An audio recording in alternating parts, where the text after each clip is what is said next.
Video start होने से पहले ये जान लो कि जो स्टोरी अभी मैं आपको सुनाने वाला हूँ इसमें कुछ ऐसे वर्ड्स का यूज़ हुआ है जिसे सुनकर आप थोड़े अनकंफर्टेबल हो सकते हो, तो इस वीडियो को अपने रिस्क पर देखना। एक आदमी आर्कटिक के -60 डिग्री सेल्सियस टेम्परेचर में दफन हो गया।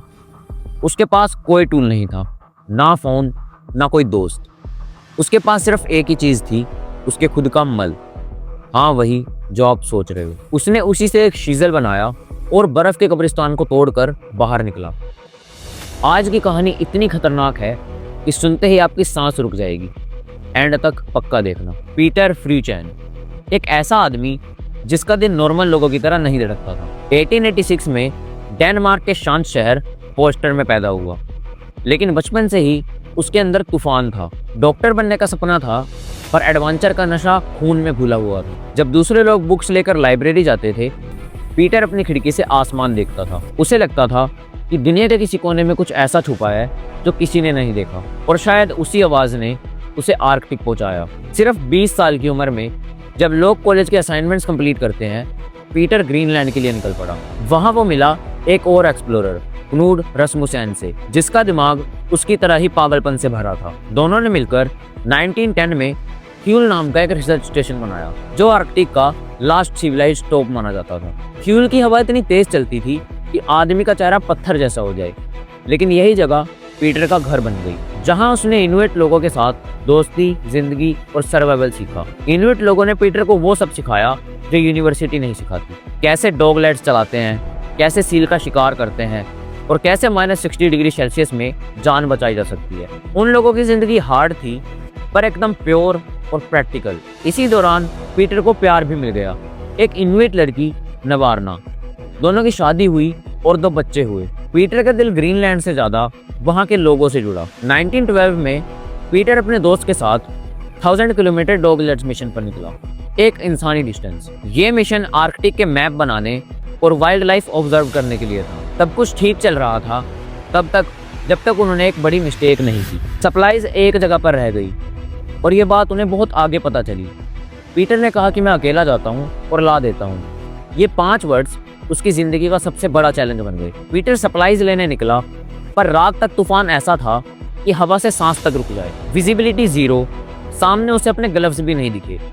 ऐसे मौसम में आर्कटिक एक साइलेंट किलर बन जाता है। पीटर को समझ आया कि अगर शेल्टर नहीं मिला तो सुबह नहीं देख पाऊंगा। उसने जल्दी जल्दी बर्फ को खोदकर एक केव जैसी जगह बनाई, स्लेड को ऊपर रखा, खुद अंदर घुस गया, और रात अंधेरी हो गई। सुबह पीटर ने उठकर दरवाजा पुश किया, और दरवाजा हिला भी नहीं। पूरी रात तूफान ने केव के ओपनिंग को आइस के एक सॉलिड ब्लॉक में डाल दिया। अब वो एक जिंदा कब्र में फंसा था, जहां ऑक्सीजन धीरे धीरे कम हो रही थी। उसने हाथों से बर्फ खोदना चाहा, पर हाथ नम हो गए।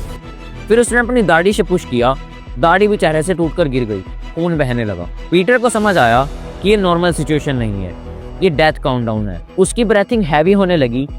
फिर एक गंदा पर जिंदगी बचाने वाला आइडिया आया, जिस आइडिया ने इंसान को लेजेंड बना दिया। उसने अपना ही टॉयलेट किया, उसको शेप दी और छुरी या छेजल जैसा बनाया, और थर्ड ने उसको कुछ ही मिनटों में सॉलिड टूल बना दिया। अब उसके हाथ में एक ऐसा टूल था जिसे सुनकर लोग अजीब फील करते हैं, पर उस वक्त उसके पास ऑप्शन ही क्या था।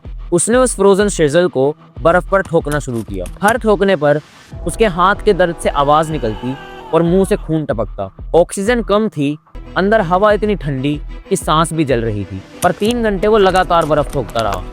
फाइनली एक छोटा सा सुराख बना और वो जमीन पर गिरते गिरते बाहर निकला। बच तो गया, पर उसके पैर का कलर ब्लैक पड़ चुका था, फ्रोस्ट बाइट। जब वो कैंप पहुंचा, वहाँ कोई प्रोफेशनल डॉक्टर नहीं था, ना एनेस्थीसिया, ना क्लीन हॉस्पिटल, बस एक प्लायर और हिम्मत।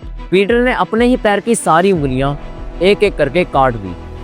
हर कट पर वो चीखता और बेकार होकर बेहोश हो जाता, पर जब होश आता फिर से काटना शुरू करता, क्योंकि उसके पास और कोई ऑप्शन ही नहीं था। इस इंसिडेंट के बाद उसका लेफ्ट फुट स्लो यूजलेस हो गया। 1926 में डॉक्टर्स ने उसका पूरा फुट काट दिया।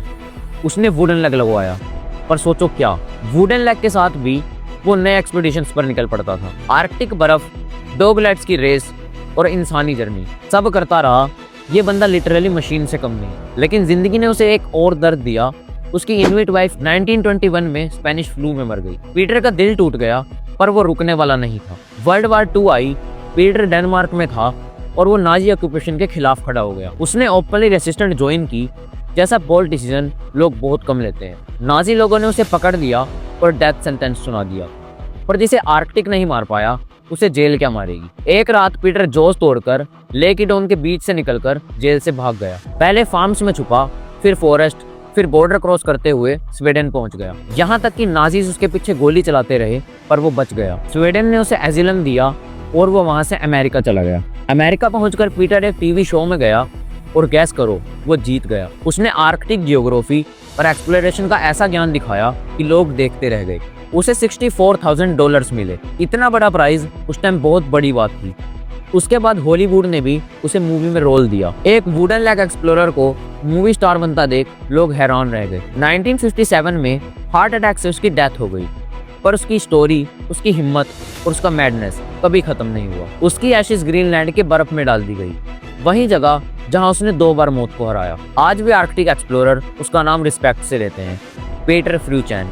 वो एक नॉर्मल आदमी नहीं था, वो एक वॉकिंग लेजेंड था। उसकी लाइफ प्रूफ है कि सर्वाइवल सिर्फ बॉडी का नहीं, माइंड का गेम है। तो ये थी पीटर फ्रूचैन की सबसे खतरनाक और अनबिलीवेबल स्टोरी, जिस इंसान ने अपने टॉयलेट से सीजल बनाकर जिंदा रहना प्रूफ किया, जो फ्रोस्ट बाइट में अपने पैर की उंगलियां खुद काट सकता था और जो नाजीज की जेल तोड़कर भाग गया। आप बताओ कि अगर आप उस आइस केव में फंस जाते तो आप क्या करते? अगर वीडियो पसंद आई तो लाइक करो और सब्सक्राइब कर लो।